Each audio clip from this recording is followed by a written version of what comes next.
नमस्कार, मेरा नाम रवीश तिवारी है और आप एसआर प्राइम न्यूज़ देखना शुरू कर दिए हैं। इस वक्त हम मौजूद हैं पूर्वी चंपारण जिले के पिपरा विधानसभा क्षेत्र अंतर्गत चकिया में। आज चकिया में जन स्वराज पार्टी का प्रत्याशी चयन को लेकर एक आवश्यक बैठक निर्धारित की गई थी, जिसमें जिले के अनुमंडल के प्रखंड के दर्जनों पदाधिकारी यहाँ पे उपस्थित हुए। हमारे साथ पिपरा विधानसभा से संभावित प्रत्याशी दिनेश पाठक जी उपस्थित हैं। आइए उनसे जुड़ते हैं और जानते हैं कि आगामी विधानसभा चुनाव को लेकर इनकी क्या तैयारी है। स्वागत है आपका हमारे चैनल में। जी, आपका भी स्वागत है। और पिपरा विधानसभा में तैयारी चल रही है। अब सभी लोग टिकट के ऊपर डिपेंड हो गए हैं, ये किसको मिलता है, इसके लिए बेचैनी बढ़ गई है। 1 से 2 दिन में टिकट फाइनल होने वाला है। 9 तारीख 10 तारीख को टिकट फाइनल होने वाला है। इसीलिए हम सभी लोग टिकट के प्रति अथी हो गए हैं, कहने का मतलब ये उत्तरदायी हो गए हैं और कोशिश कर रहे हैं जो हमको टिकट मिले, क्योंकि पिपरा विधानसभा का चुनाव वही जीतेगा जिसको सभी जातियों में पैठ हो और सभी जाति धर्म से वोट मिलने का आसार हो।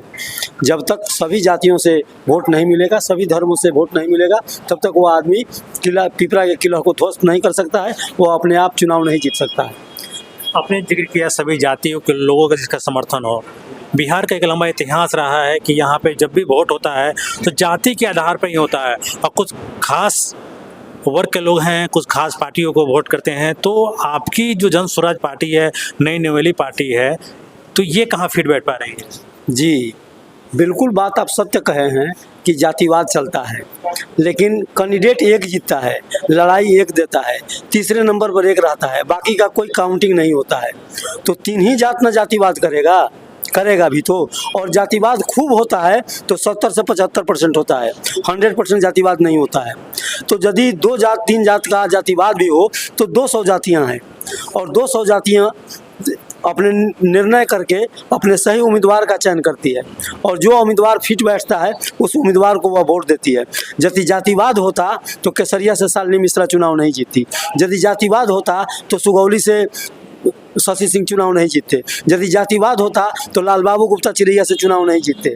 यदि जातिवाद होता तो आपको ये क्या नाम है, हरसिद्धि से कृष्णनंदन पासवान चुनाव नहीं जीतते। तो जातिवाद जो है ये अलग चीज़ है, होता है लेकिन टोटल नहीं होता है, वह 70 से 75% होता है, लेकिन 1 या 2 जाति करता है। बाकी जाति अपने अनुसार अपने स्वयं निर्णय लेता है और कैंडिडेट के पॉपुलैरिटी के अनुसार वह चुनाव करता है और वोट मतदान करता है। दिनेश जी, आपके पिपरा विधानसभा में देखा जाए तो इस बार चुनावी मुद्दा क्या होने वाला है? देखा जाए चुनावी मुद्दा होने वाला है भ्रष्टाचार। जिस विधायक को हम लोग 10 वर्षों से जिता रहे हैं उसका औकात बिल्कुल 50 लाख 25 लाख 1 करोड़ का था, जिसका आज औकात 50 करोड़ का हो गया है। उसकी घर एल्वेस्टर का था, साधारण घर था, आज वह 5 करोड़ का घर बना लिया है।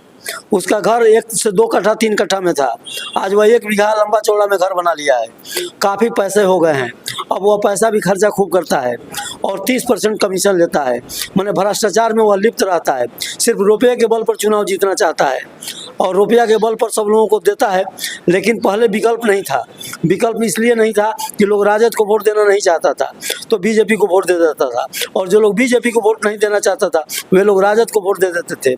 तो पिपरा में एक बहुसंख्यक लोग हैं जिसका नाम है अगड़ी जाति और दलित, वह 60 हज़ार वोट है और यह वोट यूनाइट होकर बीजेपी की तरफ चली जाती है, जिसके चलते उसका जीत हो जाता है, अन्यथा नहीं होता।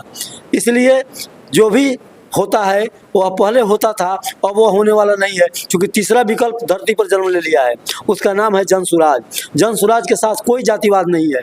जातिवाद है भी तो हिंदू और मुस्लिम दोनों का समायोजन है, हिंदू वोट भी और मुस्लिम वोट भी उसके साथ है और दोनों वोट मिलकर चुनाव जीतने के लायक बन जाता है। वह 60% पर कब्जा कर लिया है, 70% पर कब्जा कर लिया है, कहीं कहीं तो ये स्थिति है जो 80% जन स्वराज का नाम ले रहा है। ये लोग फेल कर रहे हैं। यही कारण है कि 400 का पेंशन बढ़ाकर 1100 किया गया। ये क्या नाम है, रसोईया का तनख्वाह बढ़ाकर 1600 से 3300 किया गया। दिनेश जी, जहाँ तक आपने पेंशन का बात किया, बढ़ोतरी को लेकर कांग्रेस के नेता और राजद के नेता कहते हैं कि हम विपक्ष में इतने मजबूती से बैठे हुए हैं कि नीतीश कुमार को इन पेंशन को बढ़ाना पड़ा, इन सब जो भी आपने रसोइया का नाम लिया हो उनका भी सैलरी बढ़ाया गया, तो अपना उपलब्धि मानते हैं। तो आप बताइए, कांग्रेस तो यहाँ कुछ नहीं है, जीरो है क्या? प्रशांत तेजस्वी जी हैं विपक्ष में, तो तेजस्वी जी क्यों नहीं बोलते हैं प्रशांत किशोर के समर्थन में कि अशोक चौधरी जी की संपत्ति बढ़ गई है, ये भ्रष्टाचार में लिप्त हैं, ये बहुत सारा जमीन लिखा लिए हैं? क्यों नहीं बोलते हैं ये सम्राट चौधरी गलत किए हैं, वह 302 के मुजरिम हैं, उनका अकुत संपत्ति बढ़ गया है? ये क्यों नहीं बोलते हैं कि दिलीप चौधरी मेडिकल कॉलेज को दबा दिए हैं, जो ईसाई का मेडिकल कॉलेज था उसको दबा दिए हैं, उसको हथिया लिए हैं, उस पर कब्जा जमा लिए हैं? ये क्यों नहीं बोलते हैं? ये क्यों नहीं बोलते हैं? ये क्या नाम है आपको, मंगल पांडे के विषय में, जिनका अकुत संपत्ति बढ़ गया है? क्यों नहीं बोलते हैं? वह इसीलिए नहीं बोलते हैं कि चूंकि विपक्ष में है, विपक्ष का ही काम है और विपक्ष का काम प्रशांत किशोर कर रहे हैं, और ये इसलिए नहीं बोलते हैं कि हम बोलेंगे तो मेरे ऊपर भी लोग टूट पड़ेगा, क्योंकि हम चारा चोर हैं और जेल गए हैं और जेल से आए हैं, और चोर चोर मौसेरा भाई दोनों आदमी मिलकर काम करता है। क्योंकि मैं देखा हूँ कि जब पेपर लीक की बात थी तो प्रशांत किशोर उसके विद्यार्थी के लिए लड़ रहे थे, और ये जिनका नाम है तेजस्वी जी, ये कुछ नहीं बोल रहे थे, साइलेंट थे। जब बहुत सारा लड़का गया जो राजद माइंडेड था, वह पूछा ये आप क्यों नहीं बोल रहे हैं, तो बोले जी चलो हम बोलेंगे, लेकिन आए नहीं, सब सभा में आए नहीं, विपक्ष में बोले नहीं, बात नहीं उठाए, और इससे साबित हो गया कि इनकी भी मिली भगत है, जेडीयू की भी मिली भगत है और बीजेपी की भी मिली भगत है। सत्ताधारी जो मंत्री हैं बिहार में, उनका कहना है कि प्रशांत किशोर को कंसल्टेंसी यानी कि सिर्फ राय देने के नाम पे करोड़ों रुपए की कोई क्यों देंगे? ठीक है, के नाम पे क्यों देंगे? ठीक है, मैं भारत सरकार का मंत्री नहीं हूँ, प्रशांत किशोर भारत सरकार के मंत्री नहीं है, भारत सरकार के बहुत बड़े पोस्ट पर वो विराजमान नहीं है, भारत सरकार का नौकरी नहीं करते हैं, वह प्राइवेट जॉब करते हैं, वो आप विदेश में भी रहे हैं, यहाँ भी रहे हैं, तो उनको पूछना चाहिए कि वे क्यों दिए। जब 14 में उनके सलाहकार थे और बीजेपी को जिताने का काम कर रहे थे, तो वो तो कुछ ना कुछ मेहनत दिए होंगे, तो उनको बताना चाहिए कि हम कितना मेहनत दिए, उनको बोलना चाहिए। और जब हम किसी पोस्ट पर हैं नहीं, कोई ठेकेदारी करते नहीं हैं, कोई सरकार का हम कुछ रुपया लेते नहीं हैं, तो हम भ्रष्टाचार से तो मुक्त हैं, हम तो भ्रष्टाचार में है नहीं, और हम पार्टी बनाए हैं तो अपना पैसा पार्टी को दिए हैं, जो जिस रुपया का इनकम टैक्स दिए हैं, तो इनकम टैक्स पे ही लोग प्रशांत किशोर हैं, और वो अपना रुपया पार्टी को चंदा में दे रहे हैं, तो उससे तकलीफ क्या है उनको? वो खोजे, उनका भी खोजा जाएगा। जब बीजेपी को इतना पैसा कहाँ से आता है? दिनेश जी, एक और सत्ता के जो मंत्री हैं वो आरोप लगा रहे हैं कि प्रशांत किशोर जी शुरू में फ्री की रेबड़ी की हमेशा विरोध किया करते थे, लेकिन जैसे जैसे चुनाव नज़दीक आ रहा है, पारिवारिक लाभ कार्ड के तहत वो भी फ्री का रेबड़ी बांटने का योजना बनाकर रखे हुए हैं। इस पर क्या कहें? बहुत अच्छी बात है। हम पारिवारिक लाभ कार्ड देकर एक गारंटी कर रहे हैं प्रशांत किशोर के तरफ से कि हमारी सरकार आएगी तो ये 5 काम हो जाएगा। इसमें 20,000 तक का लाभ हम प्रत्येक परिवार को देंगे, वैसा परिवार जो हैंड टू माउथ है, जो कमज़ोर वर्ग से आता है, जिसकी हालत कमज़ोर है, चाहे वह किसी जाति धर्म का क्यों ना हो, तो हम उसको देंगे। देंगे क्या? 20,000 का लाभ कैसे देंगे? हम पेंशन देंगे 2,000, जिसको वृद्धा पेंशन कहते हैं, 2,000 पेंशन देंगे। हर परिवार में एक वृद्ध है और एक उसकी पत्नी है, जिसको 4,000 रुपये हम देंगे, 2,000 करके। और उसके बाद में उसके पास बच्चे हैं पढ़ने के लिए, यदि वह प्राइवेट स्कूल में पढ़ाता है, अच्छा शिक्षा पाने के लिए वह प्राइवेट स्कूल में जाना चाहता है, पैसे नहीं है पढ़ाने के लिए, तो 1,000 रुपया उस बच्चे पर भी देंगे। और बिहार की जितनी उद्योग बंद है, सारे उद्योगों को हम खोलेंगे, व्यवस्था करेंगे, और अपने ही बिहार राज्य में अपने ही राज्य के लोगों को काम देंगे 12 से 14,000 का, और उसको काम देकर उसको लाभान्वित करेंगे, जिससे पलायन रुकेगा और उसके परिवार को मजबूती मिलेगी, जो रुपया जोड़कर लगभग 20,000 हो जाएगा। इसके अलावा हम किसान को मनरेगा से भी जोड़ेंगे, जिसके घर में खेती है, पैसे नहीं है खेती करने के लिए, तो उसको मनरेगा से जोड़कर लेबर मुक्त करेंगे। लेबर का पैसा सरकार भरेगी मनरेगा के माध्यम से, इसलिए किसान को भी हम लाभ पहुंचाएंगे। तो कमाने वाली खेती पर विशेष ध्यान दिया जाएगा, जो कमाने वाली खेती हो। ये हमारे नेता बोलते हैं, यही सब मुद्दा है बिहार में बदलाव। जी यही मुद्दा है बिहार में बदलाव का। इस बार बदलाव ला पाएंगे? निश्चित यदि हमारा हर जगह पॉजिटिव उम्मीदवार हुआ, अच्छा उम्मीदवार हुआ, तो हमको चुनाव जीतने में देर नहीं लगेगा।